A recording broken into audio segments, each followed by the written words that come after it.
Hola, feliz día, tarde o noche. A continuación les hablaré sobre el experimento Universo 25. Durante años, o quizás décadas, el ser humano ha tratado de realizar estudios de los efectos del fenómeno de la sobrepoblación, siendo el más famoso de ellos el Universo 25, el cual tuvo conclusiones muy reveladoras. Partimos desde el año 1968, donde uno de los protagonistas, llamado John, creó un mundo pequeño para ratones, el cual tenía una superficie de 6.5 metros cuadrados, con el que inició con una población de 8 roedores. Si existía un paraíso terrenal para estos roedores, sin embargo, era este lugar. Tenía comida suficiente, agua fresca y ningún depredador al acecho. En pocas palabras, con condiciones ideales. Según los cálculos de este pequeño mundo, podría dar cobijo a 3.500 ratones, pero nunca se llegó a esa cifra. Al inicio, los 8 primeros pobladores se emparejaron, provocando un crecimiento exponencial hasta alcanzar la cifra de los 620 individuos, momento en el cual este aumento comenzó a ralentizarse. Digamos que en este punto, la vida de los roedores era perfecta, pero nada más lejos de la realidad. Sin tener ciertos factores, poco a poco la población iba llegando a una cifra demasiado crítica. Fue entonces cuando se presentaron diversas anomalías de nivel conductual. El comportamiento de los roedores era errático. Comenzaban las disputas territoriales, traslados constantes de zonas, por lo cual muchos de los ratones dejaron de tener roles en esa pequeña sociedad. Debido a este fenómeno, muchos de los roedores se mostraban apáticos, dejaban de moverse e interactuar porque no tenían utilidad. John llamó a este fenómeno como drenaje conductual. También observó que muchas de las hembras dejaban de reproducirse. Los machos igualmente se alejaban de los nidos. Los conflictos vecinales eran constantes y existía un grupo que se denominaba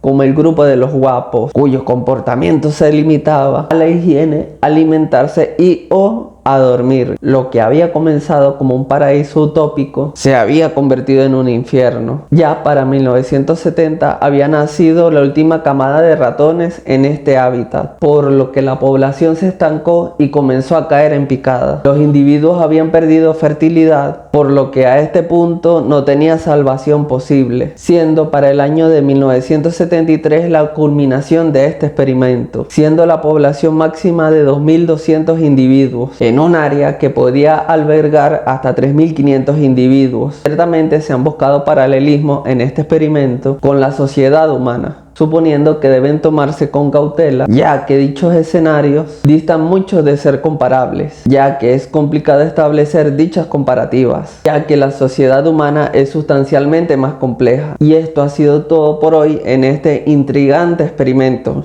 Chao.